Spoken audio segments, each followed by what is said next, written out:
Story 1. I really respect that he always tries to go above and beyond to help his family and friends. Now it sometimes feels like there is no place for me. Story 2. Him being a family man, I came from a small family of addicts and alcoholics, so the idea of having a family who wanted to spend time together was a positive sign to me at the time. 6 years later, the in-laws realized they did not want me in their family because that meant my now ex-husband had to be my husband first and their son second. Wanting personal time with him meant I was stealing him away from the family. He could not stand up to his family, and they could not admit that my ex-husband had flaws like everyone else. Everything was blamed on me, and it severely damaged our marriage. Story 3. My ex-wife used to love how I always knew random facts about everything. During our first years together, she would point at a book or a place, and I would try to provide information about the author or some historical context about the type of building. She gradually stopped asking me for information and even made fun of me for searching things online when I was unsure about them. Then, by the end, when we were making one last effort to stay together, she told me she found me boring and that she only listened to my random facts to humor me while wanting to scream inside her head. Story 4. He was very outgoing, loved socializing, and was the life of the party. He just could not stay at home or spend time with me. He had a compulsion to leave. On our wedding night, he was out with friends until 5 a.m. When hospitalized with a serious illness, he called his friends to hang out in the hospital waiting area, leaving me alone. At the birth of our child, he was out celebrating with friends. This pathological compulsion to party became exhausting very quickly. Story 5. His willingness to help people was great, and I thought, oh, he is so kind. But then I noticed that when I needed help with something, he was too busy because he was helping someone else. I had to beg for it. It was maddening. Story 6. He was super chill, just a go-with-the-flow kind of guy. Now it frustrates me because he struggles to make decisions. Editing to add. I can't reply to every comment, but to sum up many of them. 1. He was like this when we met 13 years ago. He said he has always been like this. Yes, we have talked about it, and it is a work in progress. A slow work in progress, but still steps in the right direction, which is great. I'm not criticizing him. He is a good husband and has many great qualities. I am just answering the question with something that frustrates me. I'm sure he could post something here about me that frustrates him.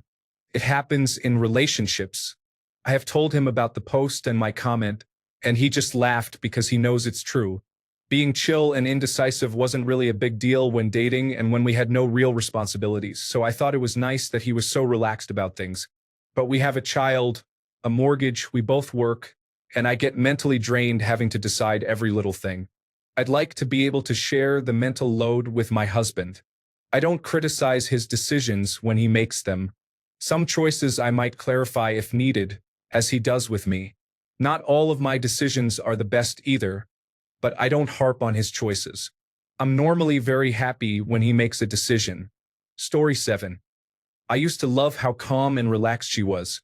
Nothing upset her, and I thought it was very grounding. But now, she is not calm. She is passive.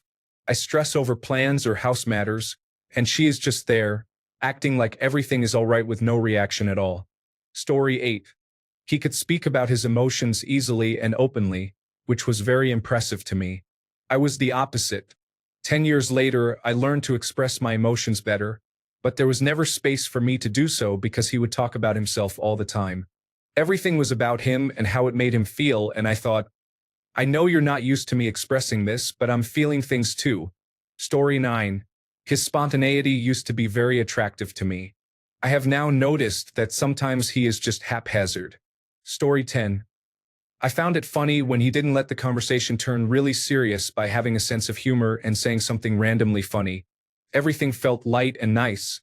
Now I cannot have serious conversations with him for longer than 3 minutes without mentioning that I want a serious conversation and to stop making unnecessary jokes. Story 11.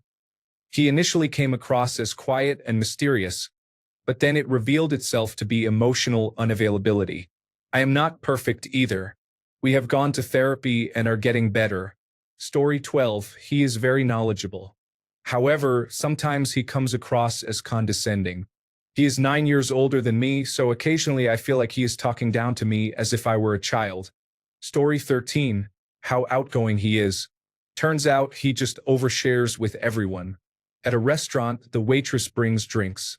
He says to the waitress, "Oh, I like your watch. My friend name has one just like that." Waitress replies, "Oh, cool. Yeah, I like it." He continues, "I think it was her grandmother's first. Actually, no, probably her aunt. Her grandmother wouldn't have worn something that fancy." Waitress laughs. "Ha ha ha. Oh." He adds, "Yeah, she's from the sticks." Things like that happen all the time. Way too much detail. Story 14. This is an example from many years ago, but I found him to be really smart, engaged, and achievement-oriented. He is certainly engaged and achievement-oriented, but over time I realized he mostly seemed intelligent because he talked so much. In retrospect, it was like dating Joe Rogan. He would talk endlessly about everything, including things he knew nothing about, and with such confidence. It becomes insufferable once you notice it. Story 15. How driven he is. It is great to see him working hard for his goals, but it is hard being with a workaholic who thinks you are lazy because you do not want to work 70 hours a week like they do. Story 16. He was funny at the beginning of our relationship until I learned it was his way of not expressing his emotions, separate from how he expressed his love for me. Story 17. Not being weighed down by the material world. Not worrying about career, finances, politics, and all that nonsense. I also find the world of money and wealth to be depressing, but it turns out to be something we need to deal with. Now I am stuck with all the worries and no way out of the hole I have built, or so it feels. She left me and our son when things got too difficult. Story 18. I have the opposite of one of these. Her laugh used to get on my nerves. It is the kind you can pick out in a crowd. Either I got over myself or my love for her outgrew it, but now it makes me happy. I always know when she is having a good time. Story 19. My ex-boyfriend, luckily an ex, was moderately famous. At first, I thought it was really cool that he was friends with my favorite bands. Over time, it became apparent that he used his famous friends as bragging material. I don't think he cared for them at all. Hanging out with them seemed to boost his social status. Similarly, I thought it was nice that he was wealthy, but he would shower me with gifts and then turn around and insult me, calling me greedy and only after his money. Story 20. Her desire for adventure. Now we have 2 children. Adventures are not always enjoyable. The first 3 days are usually sleep-deprived, trying to get them comfortable sleeping in a new place. They dislike car rides. They dislike good food. They do not appreciate culture. Feels like dragging sandbags with you on vacation. We have to bring them, or we are not giving them the experience they deserve. Do not get me wrong, I love it too, but when you are struggling, vacation just turns into doing the same things you normally do at home to survive, but in a new place without the things that keep you sane. Story 21. He was kind, helpful, and generous. Everyone admired him. Now, he is still kind, helpful, and generous, but I am the last person he is nice to. It seems he feels the need to be kind to everyone else because their admiration and validation matter more than me or our marriage. I never thought that, as his wife, I would be the least important person to him. Story 22. Initially, I thought her relationship with her mother and how close they are was endearing. Now, not so much. It became overbearing. Story 23. I loved how they were so ingenious and how I trusted that they could figure out a way to adapt and solve most obstacles. Now it has become an avenue for them to brag and talk constantly about how awesome they are, how foolish everyone else is, and how all their associates think they are so impressive. I just want to punch them in the face. Story 24. He was a gamer like me. More than 10 years have passed and I still play games, but I also do normal adult activities. He would rather play games than engage in adult responsibilities, and it is a struggle sometimes. Story 25. My ex, right before him, was an extremely volatile person who threw temper tantrums whenever things did not go his way. I was initially very drawn to the fact that he was calm and passive. However, it eventually bothered me that he was nonchalant about everything and never put in any effort. No compliments, no flirting, nothing. It felt more like two acquaintances hanging out rather than a relationship. Story 26. I had dinner with a girlfriend, now ex, and her mother. Her mother was divorced, and at dinner, she kept talking about the failed marriage.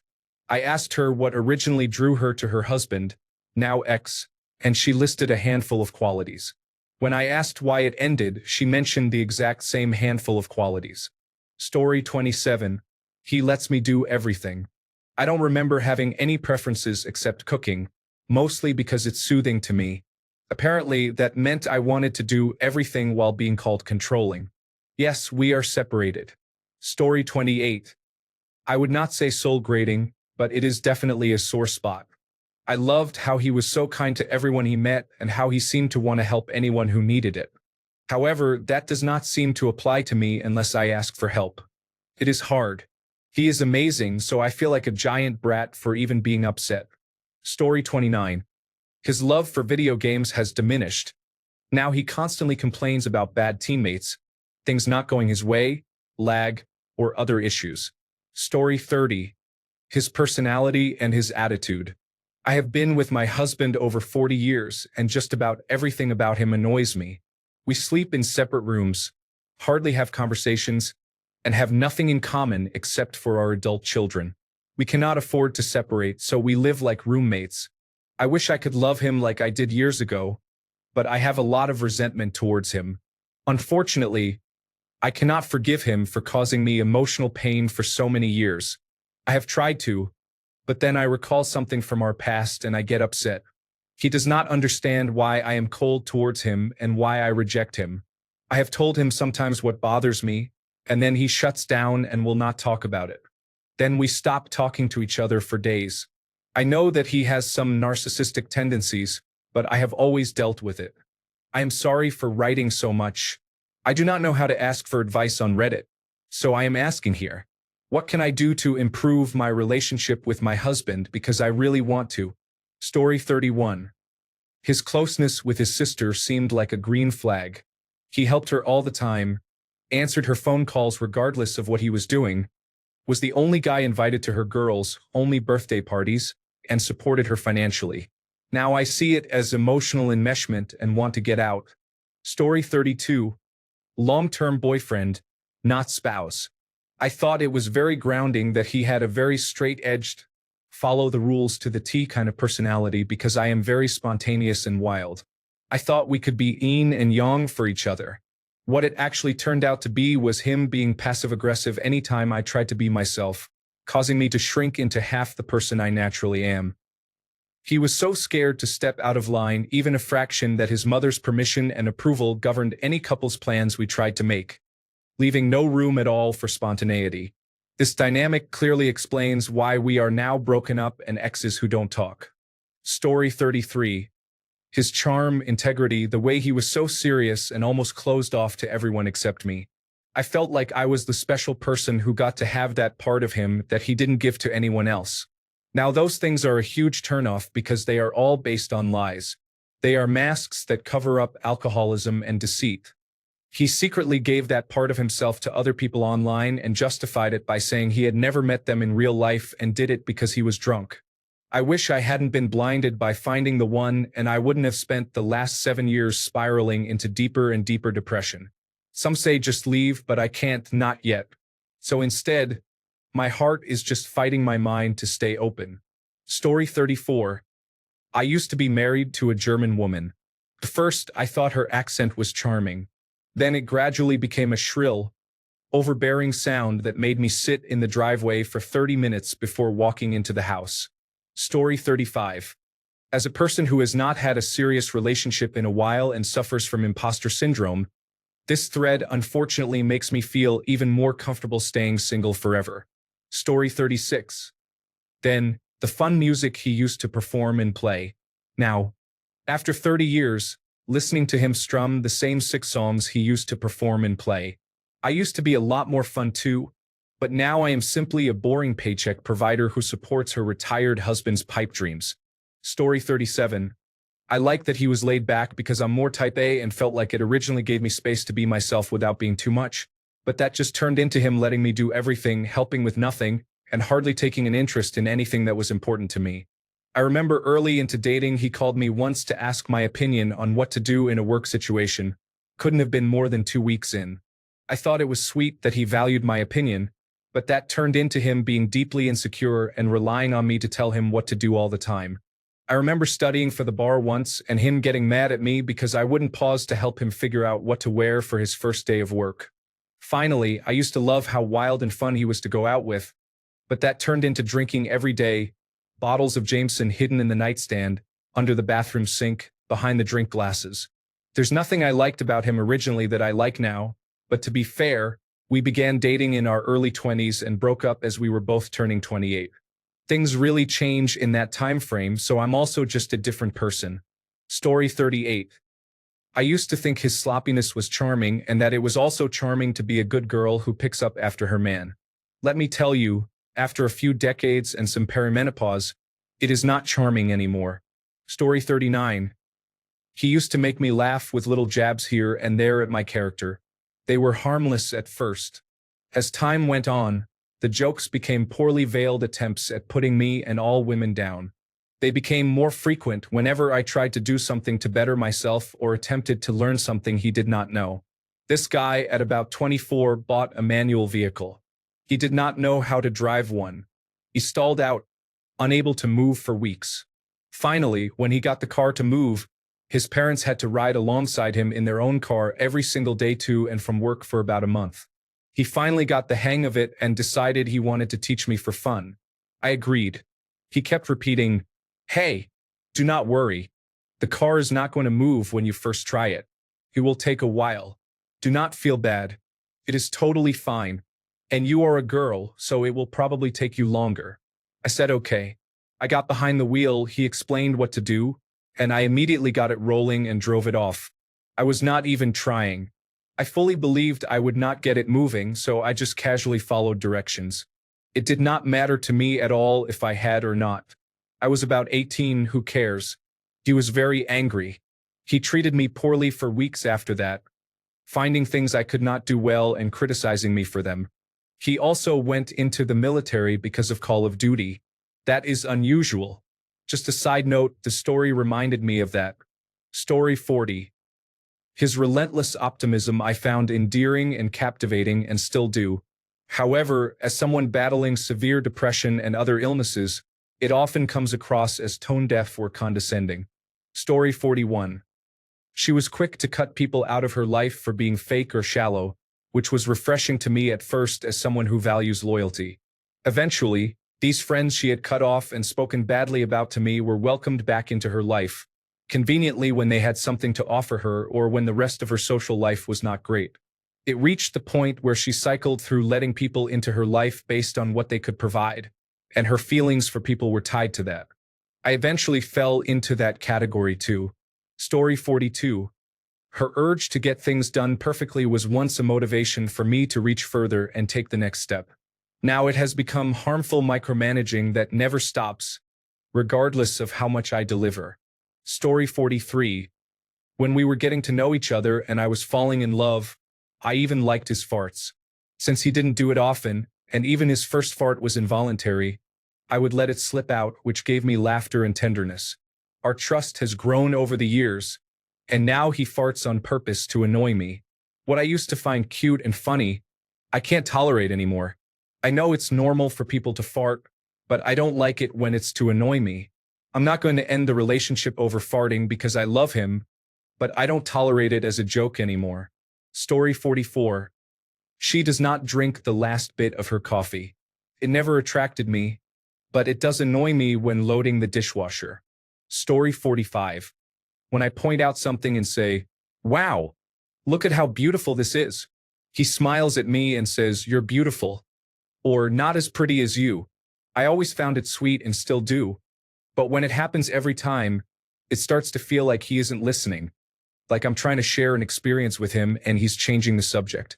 Story 46. He asked if he could kiss me the first time he did it. I thought that was so sweet and considerate. Him respecting my boundaries was one of the #1 things that first attracted me to him. Turns out he is really just hesitant and terrible at showing affection. As I opened up, His avoidant personality emerged and he completely shut down. It was an awful decade. Story 47. He is always happy to do whatever I want, which means I have to make decisions about everything. Story 48. She is a good mother to our children. However, now that they are adults with their own families, she does not know how to stop. She constantly tries to direct their lives, give unsolicited advice, and generally control what and how they do anything. She kind of does this to me as well. Story 49. I used to think he was intelligent and knowledgeable about many subjects. Now I believe he simply likes to explain things condescendingly. Story 50. I noticed, reading my diary from when I met my wife, that I did mention all the things she was like at the time, and later on some of those things became what drove me away from her. So when I meet someone now, I take note of all the things I observe about a person, like being obsessed with certain TV shows, which might seem cute, but I know how that will end now. My wife was very social, needing to meet people several times a week and talk to them for hours. I am a total introvert and gradually became more aware of how well she could connect with everyone, while I was a total failure at that. I felt like a monster who couldn't get along with anyone long enough to become more than a one-time conversation. She started going out without me since I wanted to stay at home, feeling at least better in my house alone than with people I didn't connect with. Story 51. Constantly seeking my attention. It's cute, but he also needs to make friends. It feels like I don't have downtime because he's always there. Story 52. Honestly, nothing comes to mind. He is very gassy at night, but he has always been that way, which is why I tell him, I love you, farts and all. I thought about the question for a long time before replying, and yes, all of his attractive qualities are still attractive to me. The silliness, intelligence, somewhat awkward and neurodivergent mannerisms, his laugh. All of it is just as wonderful or has grown better with time. Story 53. He went with the flow with everything. Nothing fazed him, and he was the calm one. Then it grew into breaking things, not caring for them and thinking, I'll just buy a new one. Who cares? I can't understand not caring for your things or things that belong to other people. Story 54. She gets feisty about silly things. We are in our 40s now. Flipping people off in parking lots, when usually she is driving poorly and not the other way around, just leads to conflicts while we have our children with us. She also goes after the kids about the smallest things. Even sometimes when I am horsing around with them, and I have to ruin the vibe and say, we are horsing around. Story 55. How into me he was. I wish he were more independent now and let me chase him a bit. Feels like he is always looming over me, like having someone constantly throw desserts at you. I think I have had enough cake. I want a diet. Story 56. I am pretty sure he is cheating on me. It was attractive when I did not think he was doing that. Story 57. I grew up with very emotional, reactive parents. They were loving but also volatile. I chose someone almost the opposite of them and more like me emotionally. A stone wall, calm waters. 17 years later, we had the least emotional breakup, but there was zero passion or fight between us. We held on for too long because we were both good at sweeping things under the rug. Story 58. I used to love how talkative my wife is. When I was getting to know her, it was always intriguing to learn new things about her and how her mind worked. I am typically pretty shy when I first meet people, so it worked out really well. Even all her stories were funny and quirky. But now it is infuriating. She never stops talking, like ever. I could be in the middle of reading a book, watching a show, or trying to take a nap, and she will just start talking about nothing. I have asked her to give me space when I am doing something since I am really introverted and recharge by being in silence, but she does not understand that. She just talks to fill up the space all the time. Now, every time she starts talking, I feel like I am going to explode. Story 59. When my partner would post an answer explaining that they had no complaints and still found everything attractive in a post where the question is specifically about things being attractive at first and then changing to annoying. I will say my real one now. I used to enjoy her walking around naked. Now it is just normal and I miss finding it sexy. Story 60. His calm and steady manner became apparent.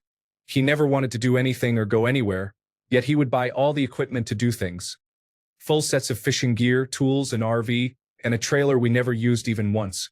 Then he became Make America Great Again, and I just could not continue. Story 61. He would give me the puppy dog eyes whenever I was angry with him. Cute at 16, infuriating at 40. He would send the kids into whatever room I was in to see if it was safe for him to approach me. The first few times were funny, then the next 24 times, not so much. He would make a lot of jokes at my expense. At first, I laughed it off, but over the years, they wore me down. He was a yes man, said yes to whatever I said.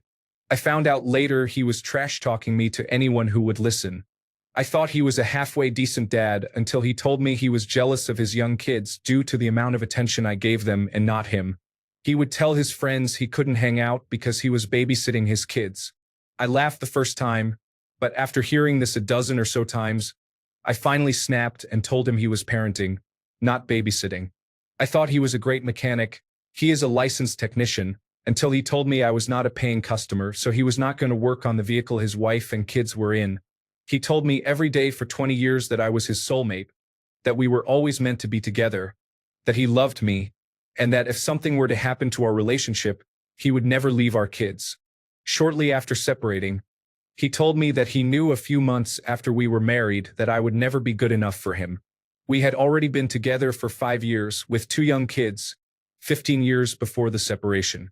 3 months after separating, he fell in love, moved 45 minutes away, does not ask about his kids or get involved in any aspect of their lives, and sees his kids for an hour twice a year for Christmas and their birthday. They are teenagers with their own cell phones. But I hear he is a great stepdad and very involved in those kids' lives. Honestly, the best decision I ever made was walking away. My only regret was not listening to my dad while walking down the aisle when he told me, repeatedly, to run. I should have listened. Story 62. His pure enjoyment in his hobby has become an obsession. He constantly escapes to it instead of being around us and the children. It is all he ever wants to talk about. Story 63. He was very social and accommodating to people. He was a great host and could make anyone feel comfortable. However, it became like there was a revolving door in the house with people coming in, and he would often prioritize others over me.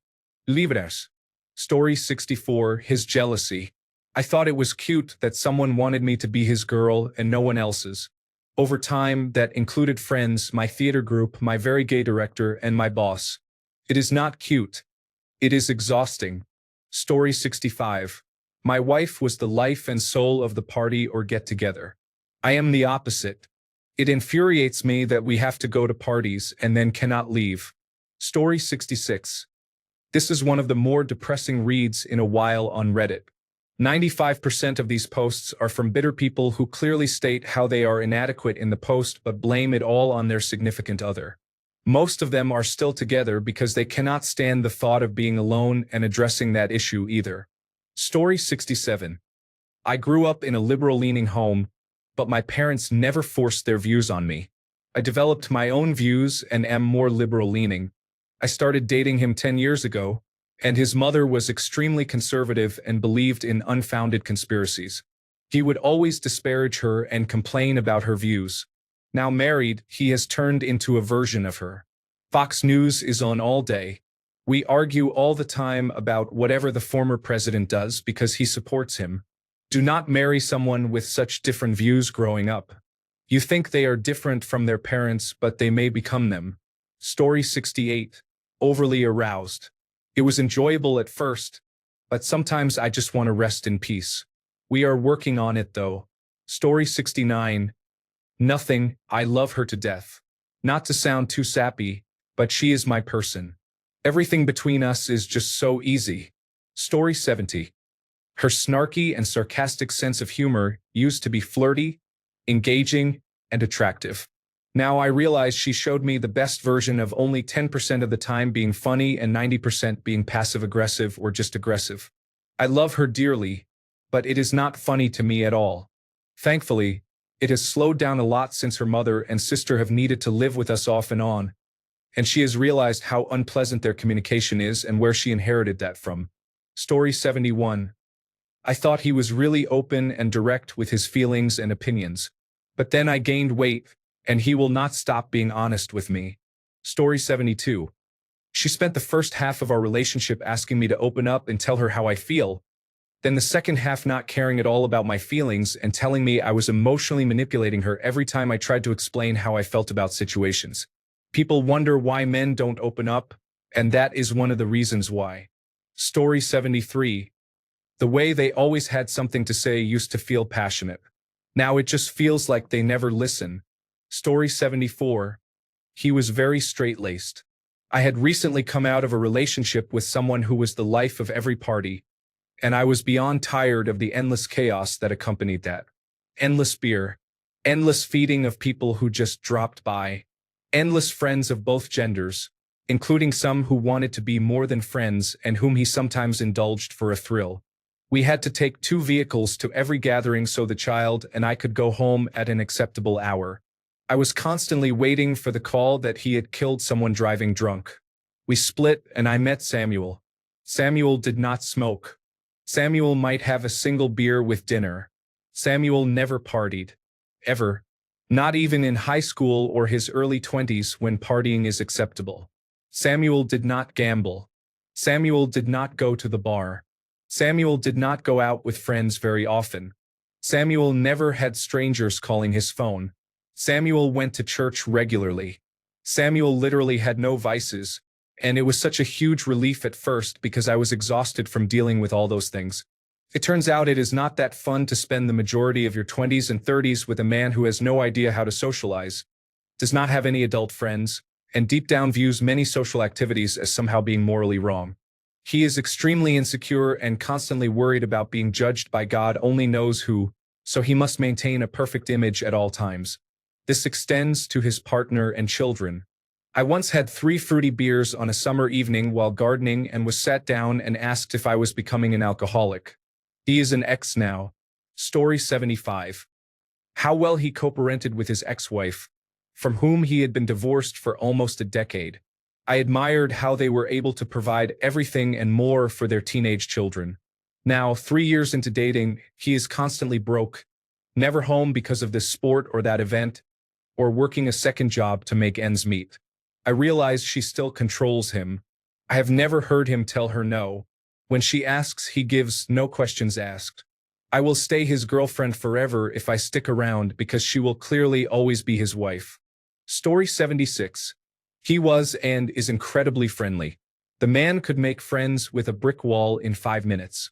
Now, I am always included in conversations with people I have nothing in common with.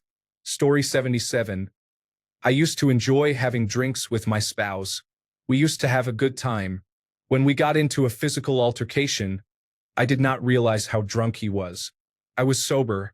Now every time I hear a can crack, I shudder. Cannot stand it. I am in therapy now. He still drinks. Story 78.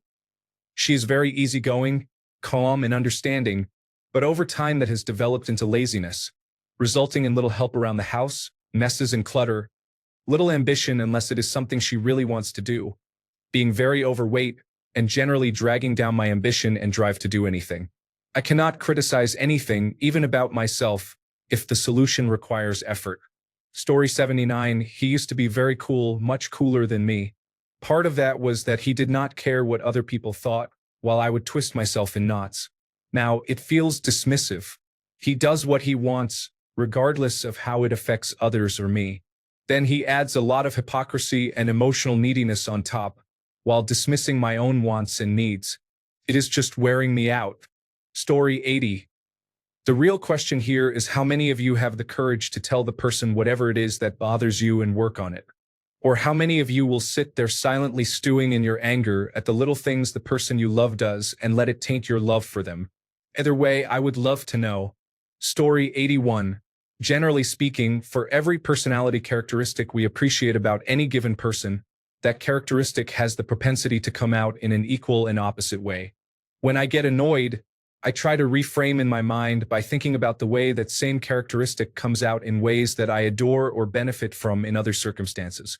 Story 82. He is charming and agreeable, seemed great, but it turns out he is a raging narcissist. This was his currency for manipulation. Story 83. Their beauty made up for their lack of personality. However, I recognize that I spent many years with someone very different from me and narrow-minded. I still find them extremely attractive, but I hate myself for it. Story 84. I enjoyed how my boyfriend had thorough plans about the future and would talk about what he did. He would tell me how he planned something and then took action no matter what it was. I found out months ago that he was putting up a front to get with me. Now he refuses to plan anything because he gets anxiety and complains whenever I make plans that do not align with his flow. I mentioned that I love going outside, and he agreed that he loved it as well. That was a lie. He said he was a homebody. The number of plans we missed because he refused to go outside, saying it wasn't his time, is infuriating. I have cried in the bathroom because I was dressed and ready to go, but he did not want to leave, even though I gave him 3 weeks' notice. This is not the worst thing he has done. Ladies and gentlemen, a word of advice. Always be honest with the people you speak to. Do not put up a front to try to impress them. Story 85. We related to each other so well that we became best friends. It took me entirely too long to realize he was mirroring me and adopting my personality. For example, I mentioned disliking a song and he says he does too. Meanwhile, it has been in his playlist for years and he played it in the car the day before. He always acts confused when I point it out, as if he genuinely is not thinking from his own perspective when he talks to me. Story 86. His constant negativity. When we were new, he had the whole brooding thing going on. Now it is a known fact in our family that Daddy is never happy, and he actively dampens the joy under the guise of just being real. He cannot acknowledge that people having different opinions from him can still be correct. Story 87. Not married. I used to like dominant men until I realized many of them have emotional and anger issues, cannot open up, cannot relax over small things, and are generally quite immature. Story 88. Good question that makes me appreciate my wife all the more. I cannot think of anything. Sure, there are things she does that bother me at times, but overall the things she does that I like have never changed. If anything, it continues to grow. Thanks a bunch for sticking around till the end of the video. Remember to subscribe, and until next time, stay awesome and goodbye.